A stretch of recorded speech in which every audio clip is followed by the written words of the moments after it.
Hey there, fellow gearheads, ready to give you a ride, a power-packed makeover? Today we're diving deep into the world of battery relocation. Yes, it might sound like it's just a simple matter of moving your battery from point A to point B, but there's a little bit more to it that you may or may not have considered. Worry not, we're about to uncoil any complexities or hidden challenges that may arise from a project like this. So stick around and we'll do our very best to navigate every bend and every crimp of this battery relocation project together.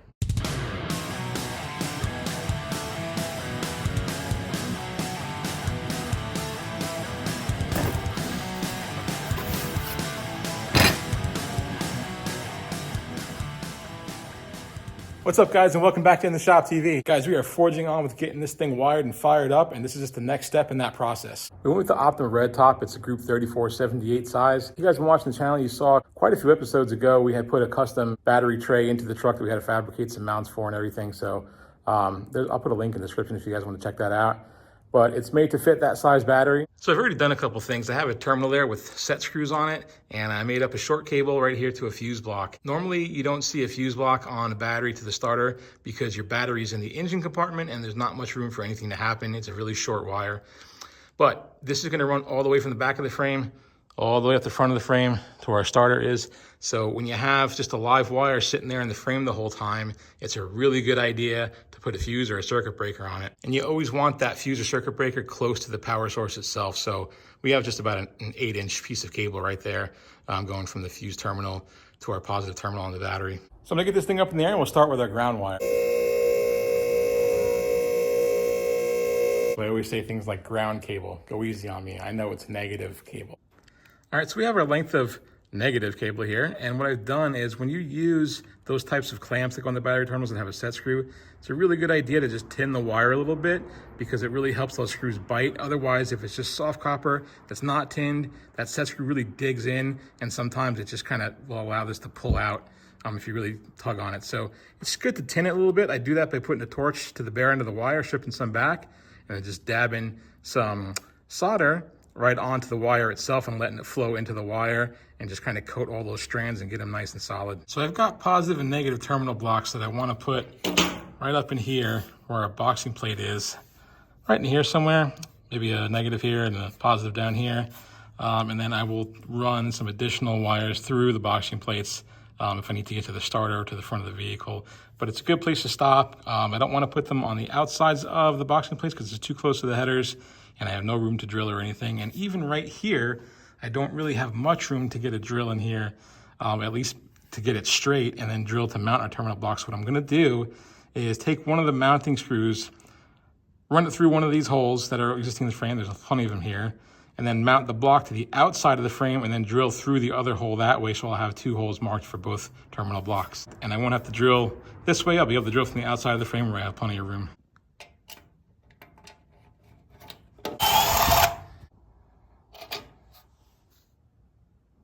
All right, so I got this one tightened down, but I can't reach around here. The header's just in my way and the transmission's in my way. So I'm gonna get my son to come out here and help me on the outside of the frame with the impact gun while I hold these bolts on the inside. All right, take this. I got these bottom 2 tightened down. These top 2. You gonna hold them? Yeah. I'll start with the one closest to me. Keep going.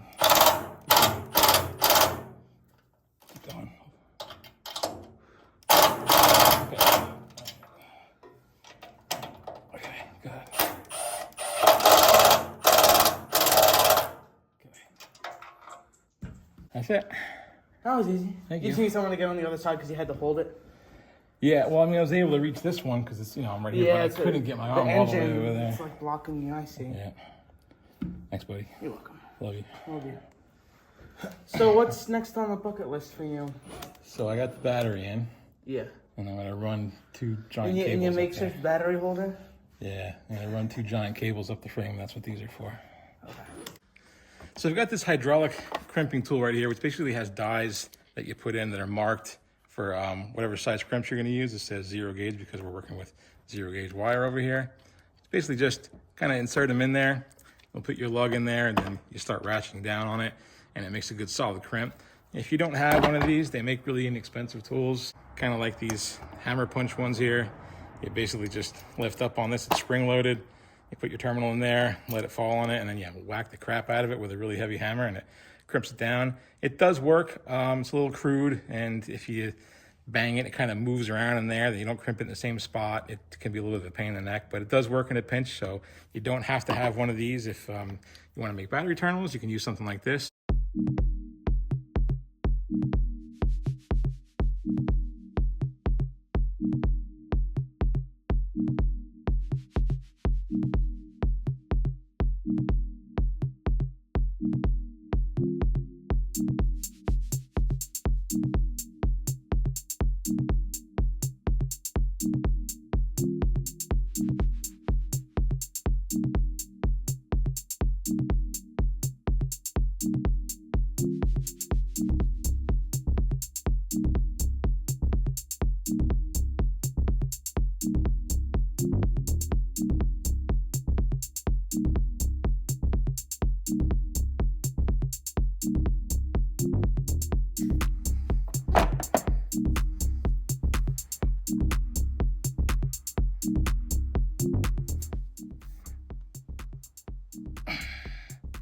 Always make sure you give it a really good hard pull.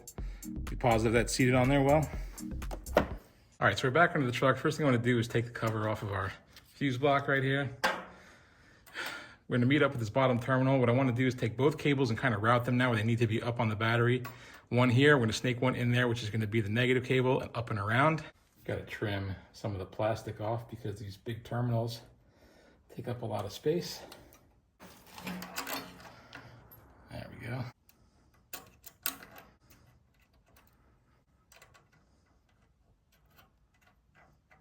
All right, so we're just gonna finger tighten that down for now. We're also gonna case this wire in Tech Flex like we have up here, but I wanna make up the cable first and just get it into position, see how long it is, you know, so we can cut it to length, put another terminal on the other end, and then we'll dress it up and make it look all pretty.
All right, so we're snaked all the way down. I've got it loosely held in with some zip ties. They're not permanent. It's just for me to measure and get everything in place.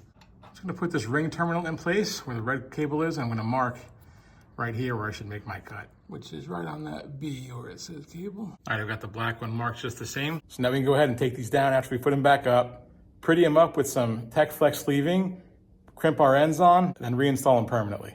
But before we pull that cable out, I wanna make sure that we have adequate slack here, which it looks like we have just the perfect amount.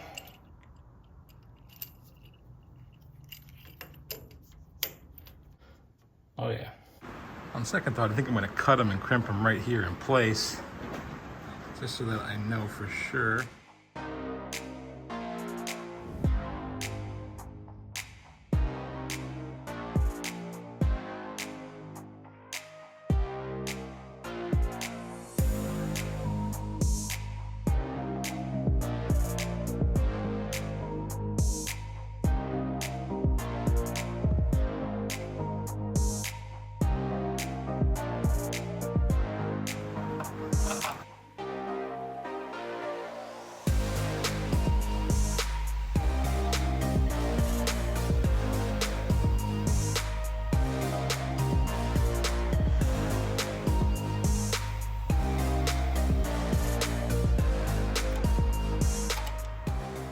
So, pardon the rain noise, can't help that. But I know a lot of people right now are thinking, hey, why did you run a ground wire or negative wire all the way up the frame, you're supposed to just ground the battery right at the frame where it is. That's true, you can do that, but usually when the battery's in the front, that's not an issue. A lot of your grounds are gonna be in the front where you need to tie in for your engine and for your computer and electronics, whatever else is up there. Remember, we're relocating the battery back here, so if I tie into the frame back here, these old frames are not welded together, they're riveted together. So we run the risk of not having good continuity all the way from the back of the frame to the front of the frame.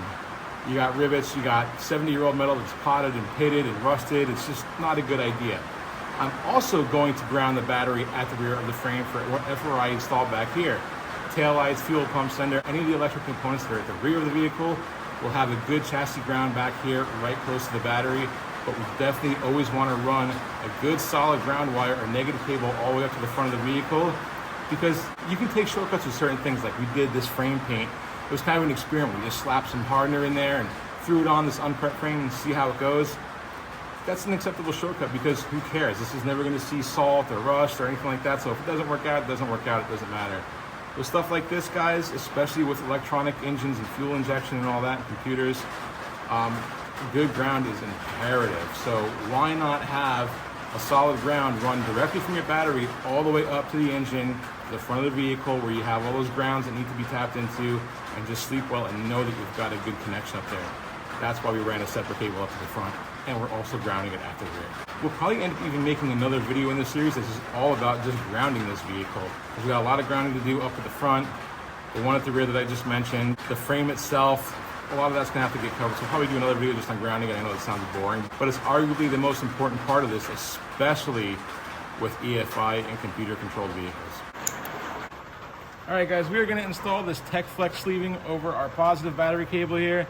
I'm not sure if my way to do this is the right way, so I don't know if you want to listen to me or not, but it's the way that I do it, and it works for me. So maybe look on YouTube if you want to find alternate methods or the right method. I'm not sure, but this is just how I do it. The first thing I do when I have loose ends like this is I'll take my torch and just kind of cauterize them or singe them a little bit, because this will unravel on you in a hurry if you don't do this.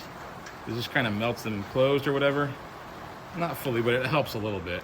Next, I'm gonna take 2 pieces of shrink tubing and get them in place, slide them over my TechFlex in advance.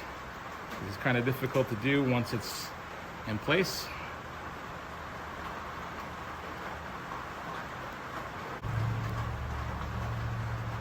Then I'll just start working it in.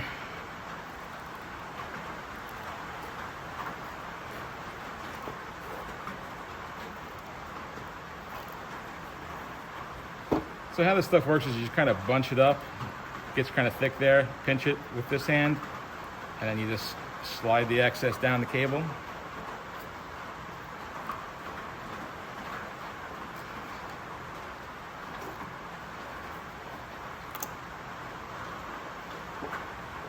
All right, so we've arrived at the other end, and as you can see, that really starts to work a little bit loose and frayed. Imagine if you didn't melt it together, it would really start fraying all the way down to here, and you'd have kind of a mess. You'd have to use a long piece of shrink tubing to cover it all up, and it wouldn't look right. So that's why I melt the ends of it before I put it on. So we'll get this melted up.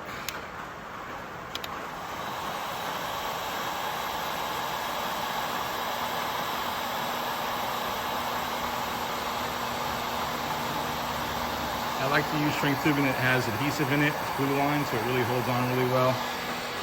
Also stops any moisture from getting in there. Obviously that also keeps this TechFlex from unraveling any further, holds it in place, just makes it look nice. So as you can see, our other end is kind of still encapsulated in this TechFlex here because we pulled it over.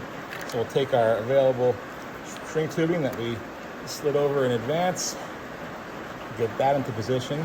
And now what I like to do is the best way to do this is to take a soldering iron and cut this off right where you want it, and then it kind of cauterizes those ends so it doesn't fray out, and cuts it in one step. Or you can just take a sharp pair of scissors and just nip it around, and you'll just slide this right back up if it starts to fray, and that's how you make your TechFlex cable. So here is our completed cable, guys. The TechFlex is not necessary. It's just if you're going this far, it looks nice. I like to keep things protected, and I just feel that it helps and overall dresses up the build a little bit. So I'm gonna tighten these down a little bit with a wrench, but I'm not gonna torque them down yet, and I'm not gonna fuse it yet because obviously we're not starting the vehicle, so there's no reason to put any type of drain at all, even though there's no real load. But no sense in actually connecting the battery to this line because we're not gonna be using it for a while.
So in case you guys are wondering why I chose that spot right there to end those terminal blocks, is because that's right about where our firewall is going to start coming up on the cab. So it's the perfect location. Everything's going to be right there. We'll have different types of electrical systems in the front. It's just really an opportune spot to put that. Also, I don't know if you guys can see in the video, but on those larger terminal blocks, there's a lot of smaller little terminal blocks too. So if I have any smaller wires that I need to terminate, it's going to be just really convenient for us.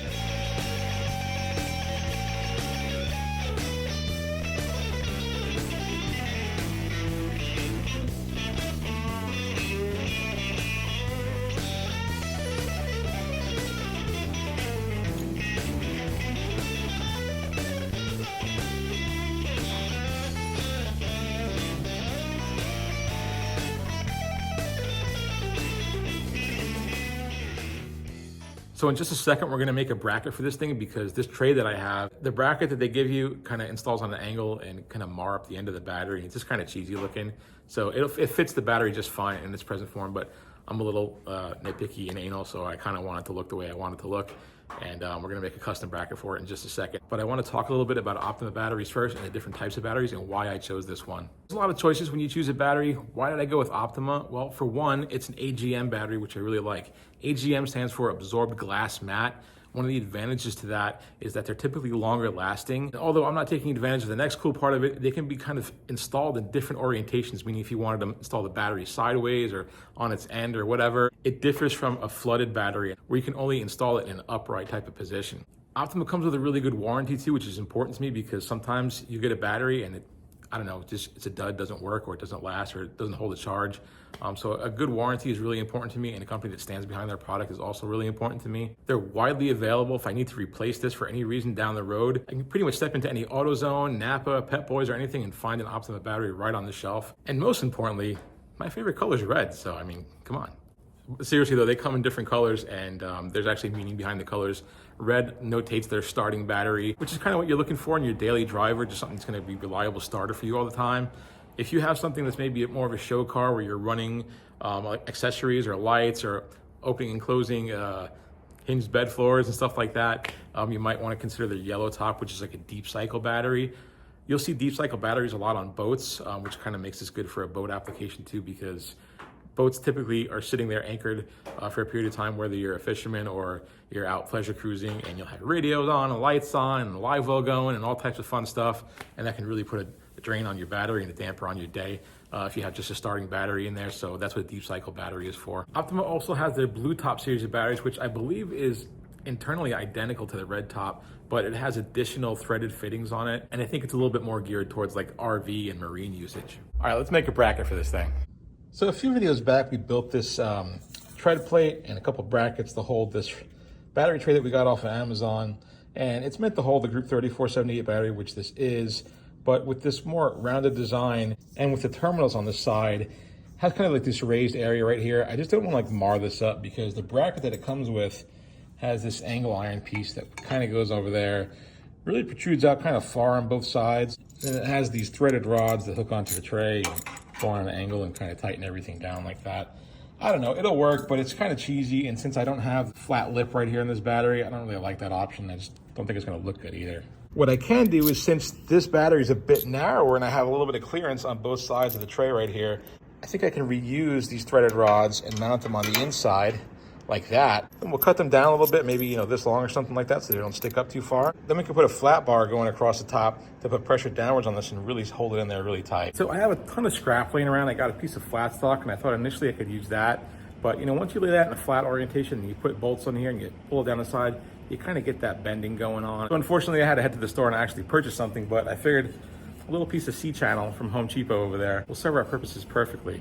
When you have these raised edges like that, there's just gonna be no deflection that way. It's not gonna bend at all. It's nice and thin, not too high profile, and I think this will work out just perfectly. So measuring our tray, we're at 11 inches exactly. So I think I'll just make it a hair oversized at 11.5, which should account for like the washer hanging over the side and all that.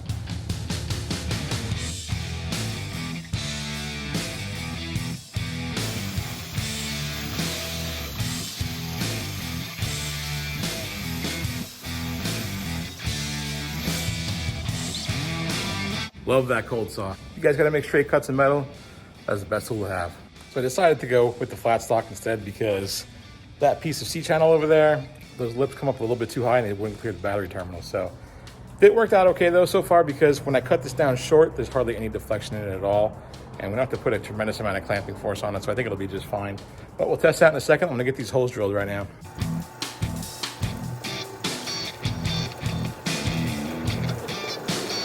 So I've got these rods marked to length where I'm gonna cut them down. But as you guys notice, I put a thread chaser on there ahead of time, because sometimes when you cut them, it'll mar up the threads a little bit, and that'll clean them up once I back it off.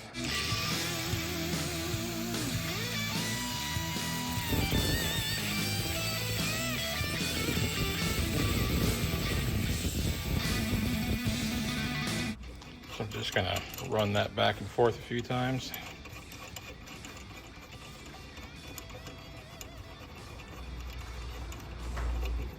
Perfect. So I've got it hanging here. I'm just gonna go ahead and hit it with a light mist coat of self-etching primer.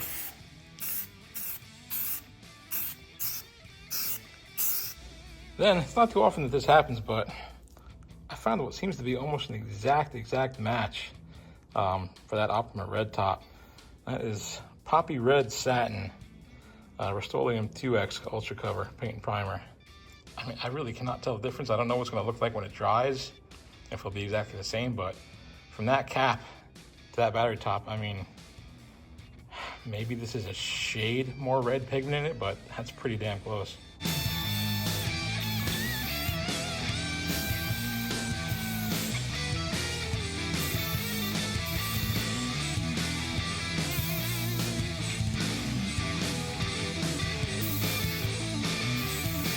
So I think we're just about dried up now. What I went and did was put a piece of weather stripping on the back of it just to protect the battery from that metal a little bit.